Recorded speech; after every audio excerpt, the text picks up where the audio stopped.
ہماری قوم کے چند بیوقوف لڑکے اپنے قدیمی دین کو چھوڑ کر یہ ایک نئے دین میں داخل ہو گئے جس کو نہ ہم جانتے ہیں اور نہ آپ جانتے ہیں، اور آپ کے ملک میں آ کر رہنے لگے۔ ہم کو شرفائے مکہ یعنی مکے کی عزت والے لوگوں نے اور ان لوگوں کے باپ چچا اور رشتہ داروں نے بھیجا ہے کہ ان کو واپس لائیں اور اس کو ہمارے سپرد یعنی ہمارے حوالے کر دیں۔ بادشاہ نے کہا کہ جن لوگوں نے میری پناہ پکڑی ہے بغیر تحقیق اور معلومات کے، ان کو تمہارے حوالے نہیں کر سکتا۔ اول ان کو میں بلا کر تحقیق کر لوں، اگر یہ صحیح ہوا تو پھر آپ کے حوالے کر دوں گا۔ چنانچہ مسلمان کو بلایا گیا۔ مسلمان تو اول بہت پریشان ہوئے کہ کیا کریں، مگر اللہ کے فضل نے مدد کی اور ہمت سے یہ طے کیا کہ چلنا چاہیے اور صاف بات کہنا چاہیے، اور جو ہوگا وہ دیکھا جائے گا۔ بادشاہ کے یہاں پہنچ کر سلام کیا۔ کسی نے اعتراض کیا کہ تم نے مسلمانوں نے بادشاہ کے بارگاہ میں پہنچ کر سلام کیا، تو کسی نے اعتراض کیا کہ تم نے بادشاہ کے ادب شاہی کے موافق بادشاہ کو سجدہ نہیں کیا۔ ان لوگوں نے کہا کہ ہم کو ہمارے نبی کریم صلی اللہ علیہ وسلم نے یہ سکھایا ہے کہ اللہ تعالیٰ کے سوا کسی کو سجدہ نہیں کیا کرتے، اور فرمایا کہ ہم کو کسی اور کا سجدہ کرنے کی اجازت نہیں ہے۔ اس کے بعد بادشاہ نے ان سے حالات دریافت کیے تو حضرت جعفر بن ابی طالب رضی اللہ تعالیٰ عنہ آگے بڑھے اور فرمایا کہ ہم لوگ جہالت میں پڑے ہوئے تھے، نہ اللہ تعالیٰ کو جانتے تھے، نہ ان کے رسول صلی اللہ علیہ وسلم سے واقف تھے، پتھروں کو پوجتے تھے، مردار کھاتے تھے، برے کام کرتے تھے، رشتے ناتوں کو توڑ لیتے تھے، ہمیں کا طاقت والا ہمارے کمزور کو ہلاک کر دیتا تھا۔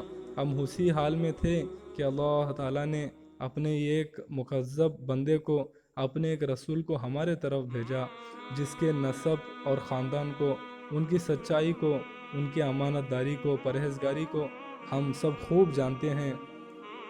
اس نے ہم کو ایک اللہ وحدہ لا شریک کی عبادت کی طرف بلایا اور پتھر اور بتوں کو پوجنے سے منع فرمایا۔ اس نے ہم کو اچھے کام کرنے کا حکم دیا، برے کاموں سے منع کیا۔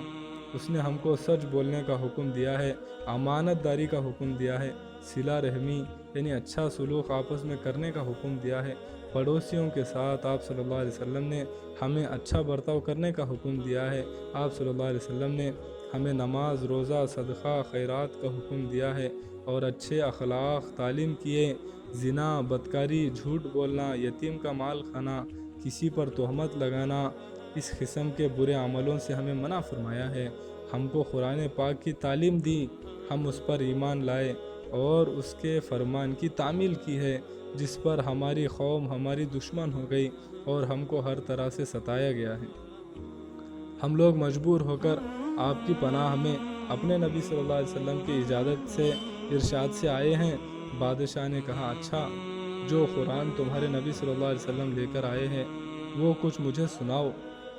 تو حضرت جعفر رضی اللہ تعالیٰ نے سورہ مریم کی اول کی آیتوں کا تلاوت کرنا شروع کر دیا، جس کو سن کر بادشاہ بھی رو دیا اور اس کے پادری بھی جو کثرت سے موجود تھے، سب کے سب اس قدر روئے کہ ان کے داڑیاں تر ہو گئی تھی۔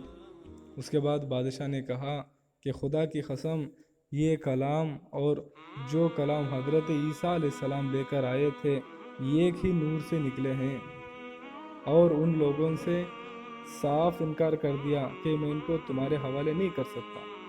وہ دشمن اسلام بڑے پریشان ہوئے کہ بڑی ذلت اٹھانی ہمیں پڑی ہے۔ آپ آپس میں صلاح یعنی مشورہ کر کے ایک شخص نے کہا کہ میں کل کو ایک ایسی تدبیر اختیار کروں گا کہ بادشاہ ان کی جڑ ہی کاٹ دے گا۔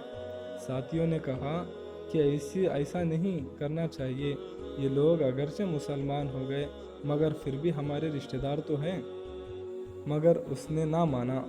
دوسرے دن پھر بادشاہ کے پاس گیا اور جا کر کہا کہ یہ لوگ حضرت عیسیٰ علیہ السلام کی شان میں گستاخی کرتے ہیں، اس کو اللہ تعالیٰ کا بیٹا نہیں مانتے۔ بادشاہ نے پھر مسلمانوں کو بلایا۔ صحابہ رضی اللہ تعالیٰ عنہ فرماتے ہیں کہ دوسرے دن کے بلانے سے ہمیں اور بھی زیادہ پریشانی ہوئی۔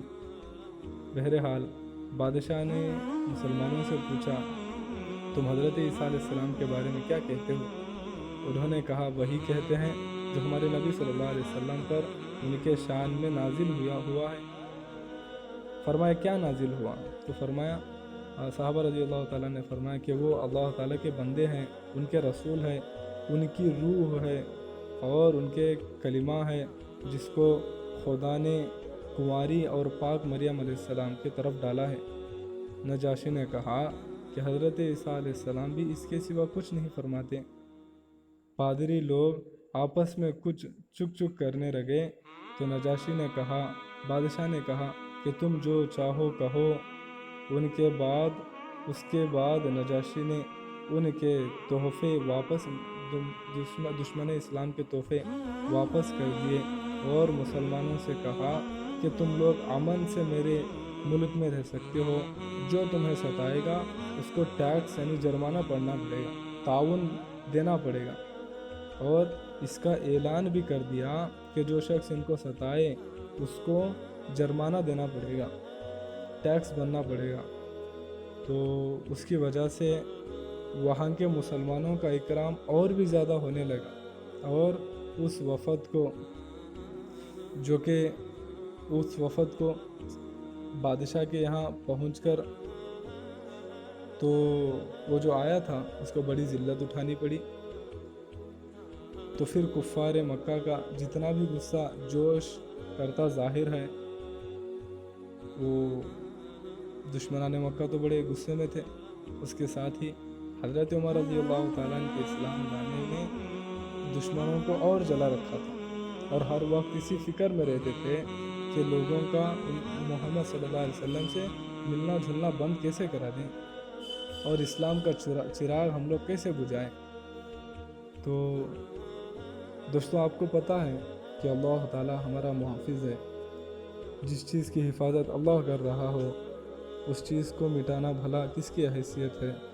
تو دوستوں، یہ آج ہمارا واقعہ ہے، یہ صحابہ رضی اللہ تعالیٰ عنہ کا پہلے ہجرت کا واقعہ ہے جس کو میں نے تفصیلاً آپ کے ہاں پیش کیا۔ دوستوں، آج کے لیے بس اتنا ہی، ملتے ہیں ایک اور نئے ویڈیو میں۔ دوستوں، جانے سے پہلے آپ لوگوں سے ایک درخواست کرنا چاہتا ہوں کہ آپ ہمارے اس چینل کو مبلغ الاسلام کو اگر سبسکرائب نہیں کرے ہیں تو سبسکرائب کر لیں اور بیل آئیکن پر کلک کر دیں تاکہ ہمارے ہر نئے ویڈیو کی نوٹیفیکیشن آپ تک پہنچتی رہے، اور زیادہ سے زیادہ ہمارے اس چینل کو لائک کریں، شیئر کریں، کمنٹ کریں۔ تو چلو دوستو، چلتا ہوں، اپنے دعاؤں میں یاد رکھنا۔ السلام علیکم ورحمۃ اللہ وبرکاتہ۔